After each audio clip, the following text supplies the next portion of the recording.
being wrongly reported that I think we should boycott this song of the summer. I'm not going to tell you what it is because I refuse to sing that song, but either you know what it is or you don't. And if you don't, you can go find it. It's very easy. But I don't think we should boycott.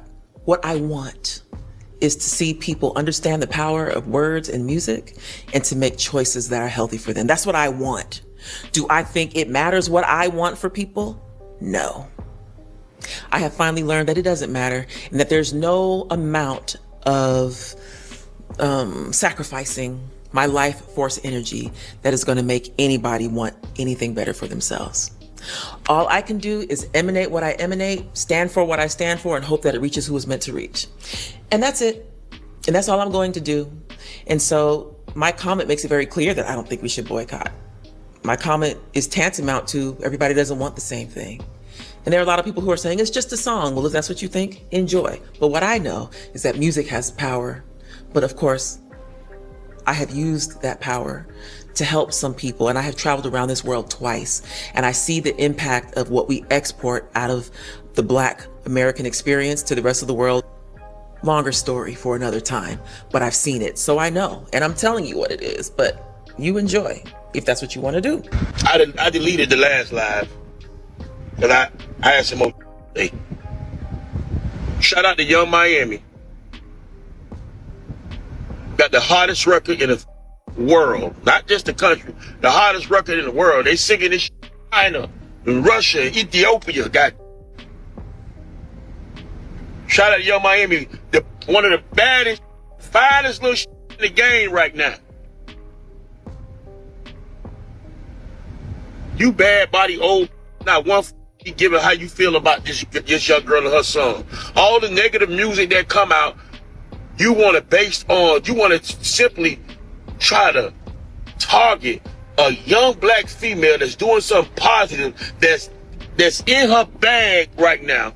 You talked about her bag when she put out certain singles. You talked about her over and over again with situations with who the nigga she was dealing with. Everything y'all get on this and act like y'all life is all peaches and cream. But I know you old bad breath smell. I know you mad. I know you hoes is mad and you jealous. You look at that young fine girl on that stage rocking these clubs each and every night, these appearances, these hosts. She dropping her hottest single out there. Young Miami, you got not let these old raglan deter nothing you trying to do. That's why I don't old bitch. That's why I would not want you old bitch to gain to pass you by. You still stuck in the mother in the 60s. I don't want no old gray hairs on the. Let me explain something. I got my LLC and my credit score 800.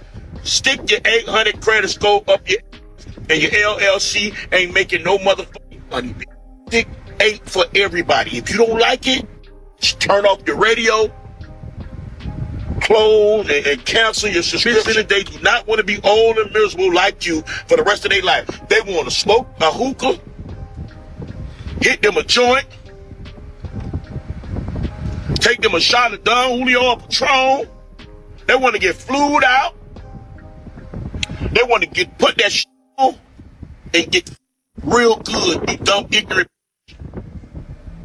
On behalf of Young Miami, kiss every that's in Miami. Big Ant jumped into one of the biggest conversations circulating online right now, and this time the focus was on Trick Daddy weighing in after India Arie sparked debate with her comments about Young Miami's song following its reception at the BET Awards.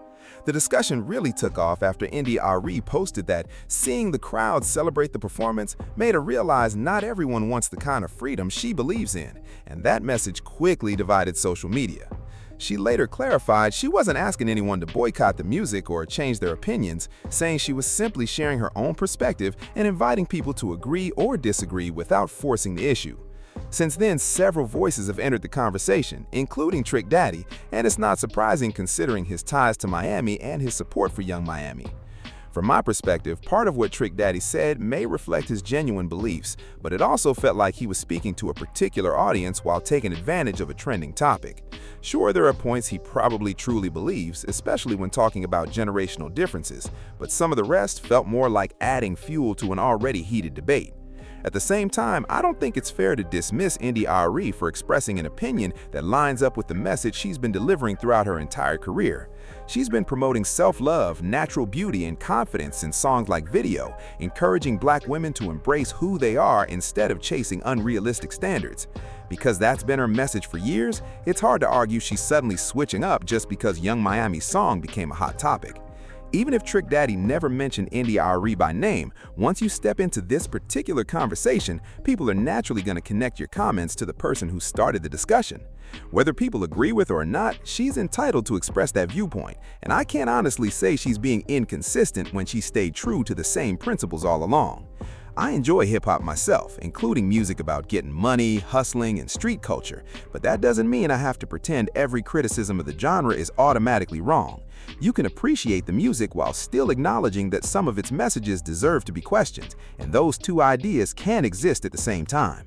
I even noticed Young Miami's producer blending India Arie's video into the conversation online, which showed just how far this debate had spread across social media. Still, none of this changes the fact that India Arie has consistently represented the same values from the beginning, making her comments feel authentic rather than opportunistic. It's also important to remember that music isn't the only influence shaping people's decisions, because social media, movies, poverty, and everyday environments all play major roles too. Yes, music can influence people, but putting every social problem on songs alone ignores the much bigger picture.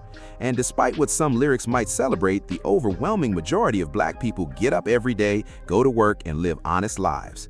That's why, even if you don't share India Arie's opinion, it's understandable to respect where she's coming from, because her message has remained consistent from day one.